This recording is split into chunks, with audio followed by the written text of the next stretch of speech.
Assalamualaikum warahmatullahi wabarakatuh. Hari ini kita akan melanjutkan materi kuliah kita, yaitu tentang peran pemerintah dalam produksi, konsumsi, dan distribusi. Sebelumnya, seperti biasa, kita buka dengan bacaan basmalah. Bismillahirrahmanirrahim.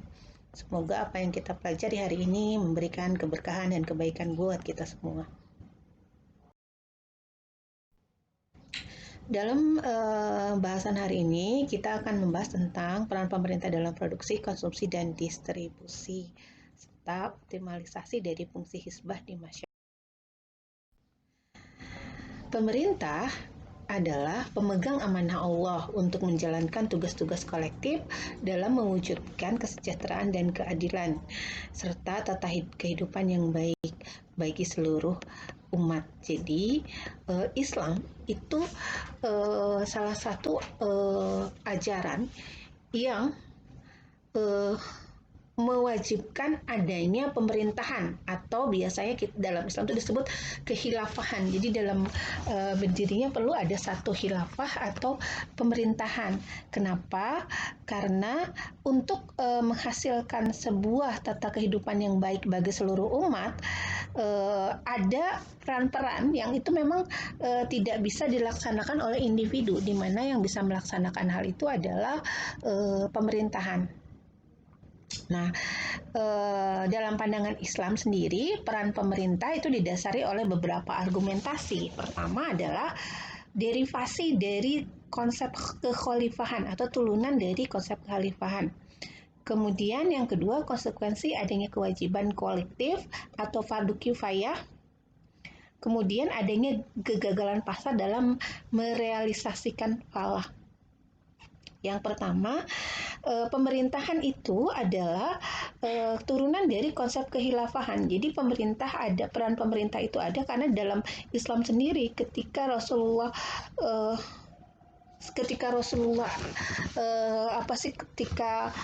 Futuh Mekah yang didirikan adalah kekhilafahan dulu, dan kekhilafahan itu adalah bagian besar dari pemerintahan gitu. Jadi makanya konsep pemerintahan itu merupakan turunan dari konsep kekhalifahan. Kemudian dalam satu masyarakat umum itu ada yang disebut dengan fardu kifayah atau kewajiban kolektif gitu. Nah, kewajiban kolektif ini adalah kewajiban yang tidak dilaksanakan oleh individu. Jadi ketika ada satu individu yang melaksanakan, maka gugur kewajiban itu. Jadi kan dalam Islam itu dikenal ada dua ya, fardu ain sama fardu kifayah. Nah, kalau fardu ain itu kewajiban pribadi atau individu, sementara fardu kifayah itu adalah kewajiban ketika dilaksanakan oleh satu orang tertentu, itu maka gugurlah kewajiban secara umum gitu.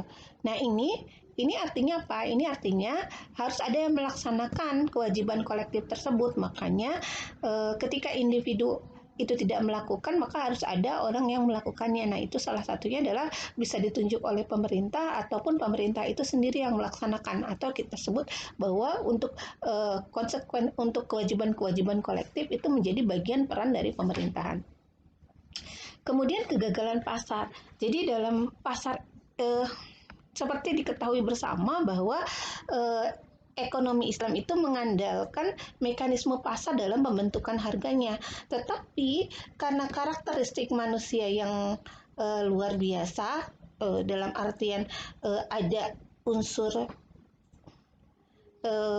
ketidakbaikan atau fujur dalam manusia, maka harus ada yang memonitoring gitu. Kalau tidak dimonitoring, maka akan terjadi kegagalan pasar. Salah satunya seperti yang kemarin dibahas pada distorsi pasar, yaitu adanya kecurangan-kecurangan baik itu penimbunan dan lain-lain. Nah, yang bisa menindak ini adalah pemerintah. Jadi nggak bisa dilakukan atau tindakan oleh tertentu aja.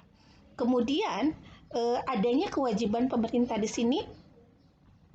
Ini adalah sebenarnya kewajiban-kewajiban yang berbasis pada al-kifayah tadi. Yang pertama adalah pertahanan dan keamanan gitu. Kenapa?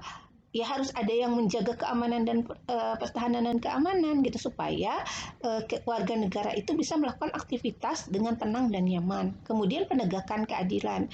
Ini agak sulit kalau tidak dilakukan oleh pemerintah supaya apa? Nanti setiap warganya itu punya hak dan kewajiban yang sama. Kemudian penyediaan prasarana umum atau barang publik kayak apa? Misalnya sekolah atau misal taman, jalan. Ini biar ada warga negara dapat kemudahan dalam menjalankan kegiatan-kegiatan. Kembali dalam perekonomian, kenapa pemerintah ada terkait dengan kebutuhan dari barang publik sendiri. Barang publik adalah barang atau jasa atau sistem yang harus disiapkan oleh pemerintah dalam memberikan pelayanan kepada warga negaranya. Contohnya jalan raya, jembatan, pelabuhan, dan lain-lain. Ini nggak mungkin disediakan oleh individu gitu. Jadi individu nggak mungkin menyediakan pelabuhan gitu untuk semua orang. Makanya itu hanya sesuatu yang bisa dilakukan oleh negara gitu. Kemudian sistem pertahanan dan keamanan dan sistem peradilan dan lain-lain.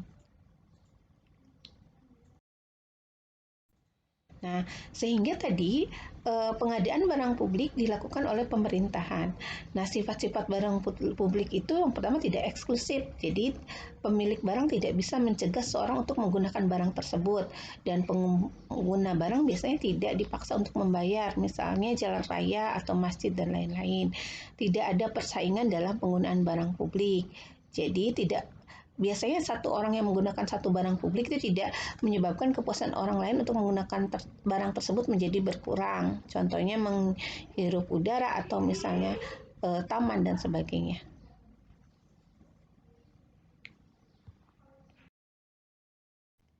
Nah, terdapat ada juga barang publik yang tidak eksklusif, tapi kepuasan penggunanya akan turun karena banyaknya pengguna. Misalkan jalan terus kemudian macet. Karena banyak yang menggunakan maka kan kita juga suka kemerungsung apa ya, suka ngomel-ngomel gitu, ya macet gitu dan sebagainya gitu. Nah, ini kita nggak bayar, tapi kepuasan kita akan berkurang. Sebaliknya ada juga barang-barang publik yang eksklusif, namun tidak ada persaingan bagi penggunanya. Misalkan ini apa namanya jalan tol gitu, jalan tol itu bisa lancar tapi kita harus bayar gitu kayak kayak gitu. Atau misalkan internet atau fasilitas. Nah, ini ada klasifikasi barang publik. Ada yang kita bagi menjadi tingkat eksklusivitas dan tingkat rivali atau saingan. Nah, kalau semakin tinggi tingkat eksklusifnya, tingkat rivalinya akan semakin rendah atau persaingannya akan rendah gitu. Yang pertama ini maksudnya kasusnya yang tingkat eksklusifnya tinggi, tingkat persaingannya rendah, misalkan jalan tol, internet, telepon seluler. Sementara kalau yang eksklusifnya tinggi, tingkat rivalinya tinggi, misalkan lapangan golf, TV kabel, atau tingkat eksklusifnya rendah, rivalinya rendah, ini adalah misalkan udara, jalan raya di kota kecil. Tingkat eksklusif rendah, rivalnya tinggi, jalan raya Jakarta, tempat parkir di pertokoan dan di Jakarta. Ini jadi 4 kelompok yang klasifikasi dari barang publik. Nah, bagaimana perilaku rumah tangga pemerintah dalam penyediaan barang publik? 1. Kewajiban pemerintah untuk menyediakan barang publik.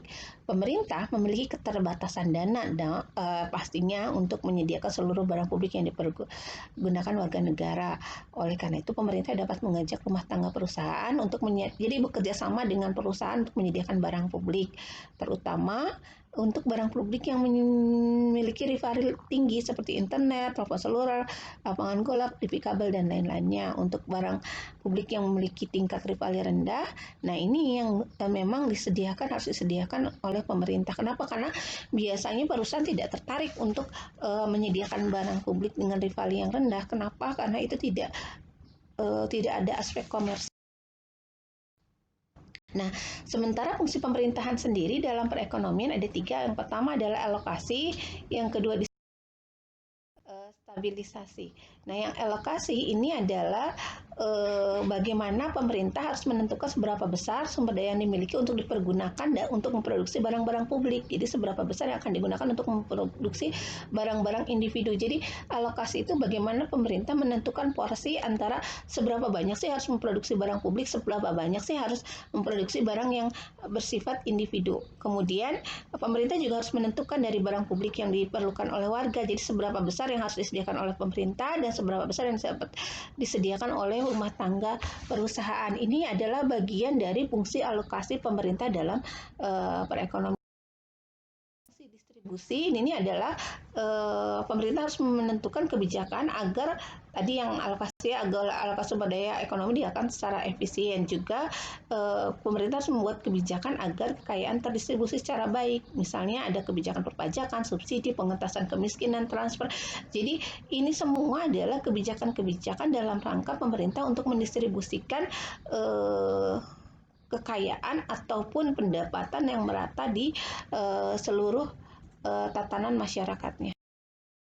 Kemudian fungsi stabilisasi. Ini pemerintah modern sekarang ini hampir semuanya menyerahkan roda perekonomian kepada swasta.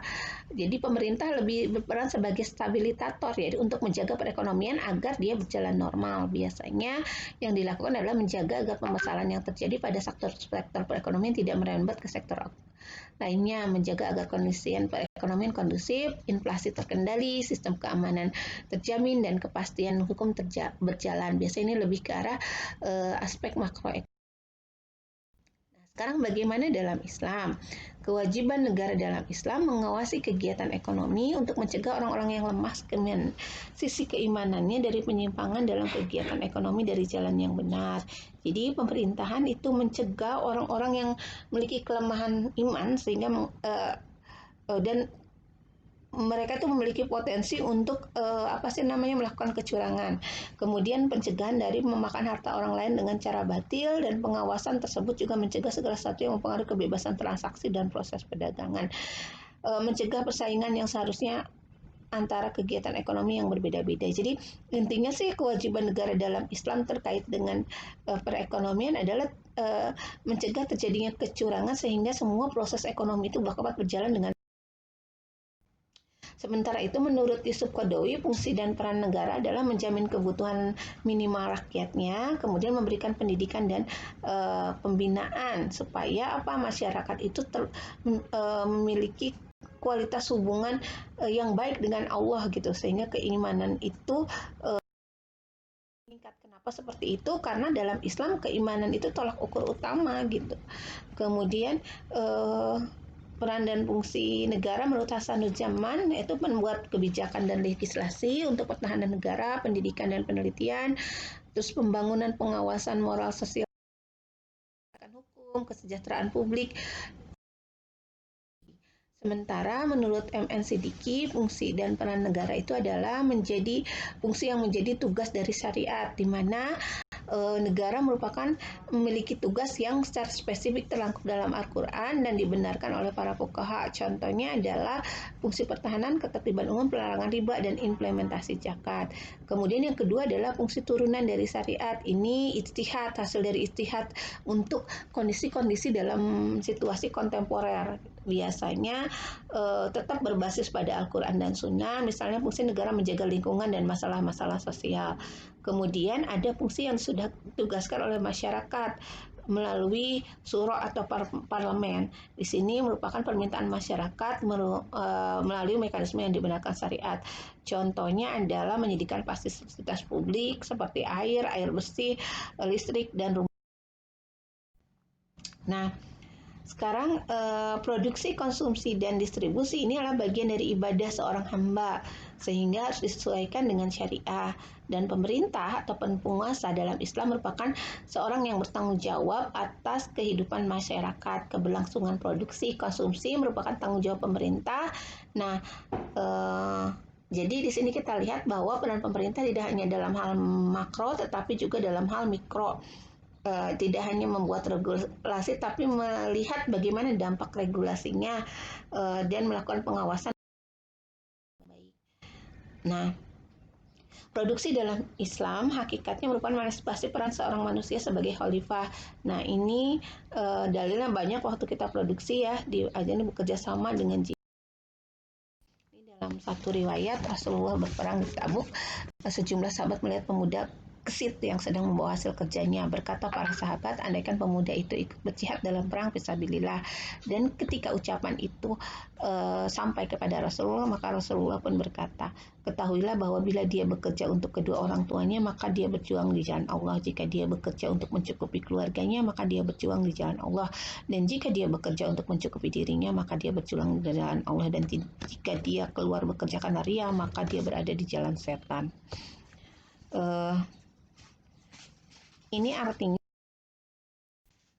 dalam Islam memang dianjurkan untuk produksi gitu, untuk bekerja pada level umat, memproduksi dan sesuatu ini yang merasakan kekuatan dan kemandirian umat serta membebaskan dari ketergantungan, dikatakan sebagai kewajiban kolektif atau fardu kifayah dan padu ain terhadap kelompok tertentu. Jika manusia membutuhkan ahli pertanian, ahli tenun, ahli bangunan, maka pekerjaan ini menjadi wajib dan penguasa biasa memaksakan kepada mereka. Jika mereka menolak, membayar ganti yang sebanding dengan membayar ganti yang sebanding. Ini ada beberapa peran pemerintah dalam produksi. Yang pertama, mengatur produksi sehingga mampu menciptakan umat yang mandiri. Jadi dalam Islam itu memang produksi itu harus diatur. Salah satu contohnya adalah terjadi pada saat pemerintahan Turki Utsmani, di mana pada saat itu pemerintah mengatur apa yang harus diproduksi. Maksudnya kalau itu jadi kayak petani itu nggak boleh menanam untuk ekspor duluan, dia harus menanam sesuatu yang dibutuhkan oleh masyarakat di dalam wilayah tersebut terlebih dahulu. Kalau misalnya ada yang menanam untuk ekspor, maka kenakan pajak yang tinggi. Itulah cara pemerintah Islam mengatur proses produksi. Kemudian sehingga kalau secara piramida yang dulu itu adalah produksi barang yang primer. Jadi nggak boleh, apalagi mewah nggak boleh. Yang primer itu lebih dahulu dibanding yang sekunder. Kemudian ada jaminan keuntungan untuk produsen, makanya pemerintah menyediakan fasilitas publik termasuk jalan yang bagus. Kemudian ya boleh transportasi gitu yang kayak gitu. Kemudian perangkat-perangkatnya, pasar dan sebagainya. Ini contohnya adalah ketika pemerintah membangun pelabuhan, maka pemerintah juga mendorong adanya pembangunan penginapan-penginapan di sekitar pelabuhan Ratu pada pelabuhan nggak pakai Ratu. Di sekitar pelabuhan itu pada masa Turki Utsmani gitu. Jadi dibangunkan fasilitas-fasilitas yang mendukung gitu kayak gitu. Kemudian memperhatikan aspek kehalalan, memproduktifkan aset sumber daya menganggur, sehingga dalam Islam itu kalau ada tanah yang tidak idle atau tidak digarap maka akan diambil alih oleh pemerintah. Ataupun dalam Islam itu sendiri kalau ada tanah yang idle itu maka kenal jakatnya menjadi nilainya tinggi gitu. Jadi karena dia jadi masuknya ke zakat mal. Mendidik para pedagang dengan ilmu dan hukum syariah dan membina akhlak pedagang. Kenapa yang biasanya yang paling banyak curang itu adalah pedagang. Melakukan pengawasan pasar sehingga persaingan antara pedagang adalah persaingan yang sehat. Membatalkan proses produksi yang berbahaya bagi masyarakat, misalnya perusahaan rokok itu akan tidak boleh berproduksi karena itu membahayakan masyarakat. Menolak produksi yang merusak bagi lingkungan alam dan adanya hukuman. Yang kedua adalah konsumsi. Konsumsi ini adalah sarana untuk melakukan ibadah kepada Allah, sehingga konsumsi pun merupakan bagian dari ibadah.